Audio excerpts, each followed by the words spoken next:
Hey guys, and welcome to another video on the Nuumet YouTube channel. We are playing Ride 4 on PlayStation 5, and I wanted to give a tip to new players for this game. It's been out for a while, but if you just bought it, this is the video for you. When I first got the game, I just started jumping into racing, and I wasn't really doing very well.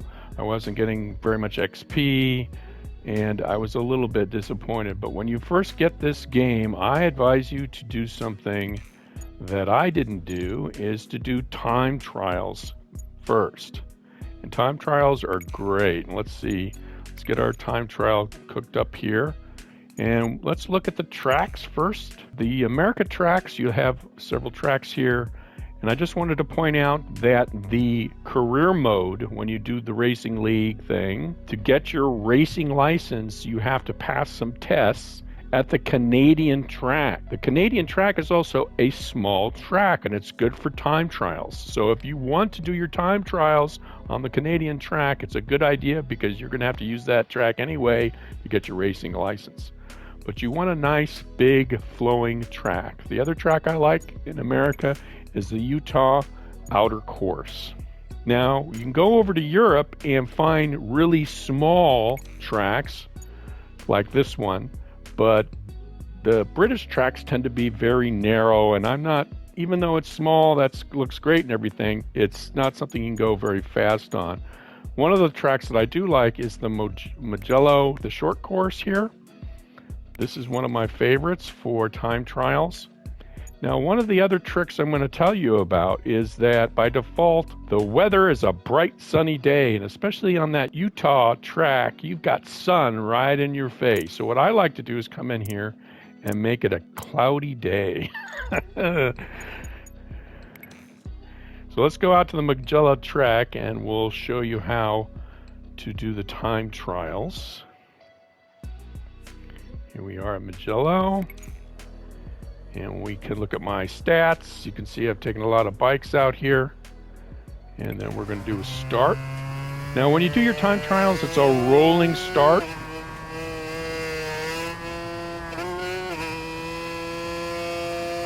And we'll say, go!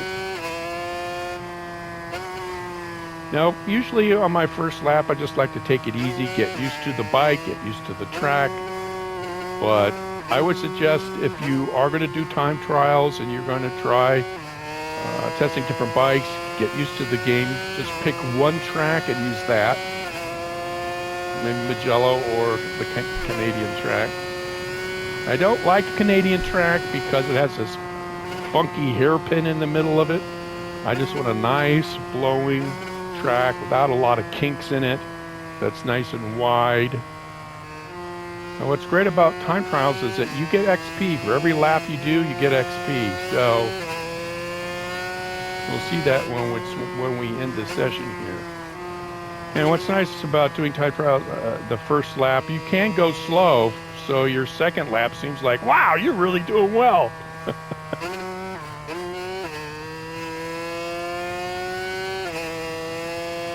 Little Aprilia 2-stroke 250 here. Color coordinated. So now a couple of caveats to doing time trials. If you're racing, if you go off the track like this and you come back on it, nothing happens. But if you do it in time trials, you have to do the lap all over again. You can see it says a big red warning there, invalid lap. If you go off in the rumble strips, you can go on the rumble strips, that doesn't matter. Now, the other great thing about time trials is you can return to the pit. So let's press the option button here, and we're going to go to return to the pit. Yes, and this is where you would adjust your bike setups. And some people don't even touch this stuff. A lot of people who know about racing like to adjust their suspension. Unfortunately, they have the rebound and compression instructions backwards. So this is all backwards. But this is a great way to set up your bike, test it, go do a lap, come back, make some changes, go back out, and it's still all the same session. You're going to see all your times at the end of the session, whether you had, no matter how many times you come back into the pit. So I went back to the pits, now I'm doing my rolling start again.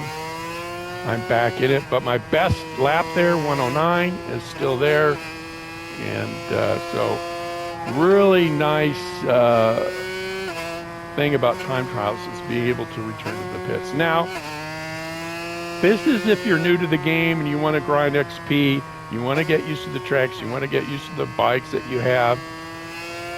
But obviously the other way to grind XP is to do career mode and win races and stuff like that. But I do feel that people need to come in here first, you know, and it's a great way to test tracks, test the bikes. Now obviously if you do pick those really tiny tracks, like there's a nice one in France, the Monaco one, pick a little 250. It's fun. Okay, so let's end the session and see what we got going here. Let's see what our stats are. And of course, down in the lower right-hand corner, if you haven't noticed, you've got anti-wheelie, engine braking, and traction control. You can change these on the fly. This is another thing that you can test and try out while you're doing your time trials. You can see I'm switching through them, and then you can also see your tire wear depending on how you've got your options set up. So let's end this session. And let's see how much XP we got. I think we did 3 laps. I'm not, only 1 lap. Well, we're not going to get a lot. And I do have an add-on that you can buy from Milestone for doubling your XP. You can see that little ×2 there. But I got 8,000 credits for going around the track once. If you do 3 laps, with the multiplier here, you get about 33,000 credits. It is really handy because you're going to want to test your bikes. You're going to want to get accustomed to new tracks, and you might as well earn a lot of XP while doing it. But thanks guys for watching. Please like and subscribe, and I will see you in the next video, and have fun racing.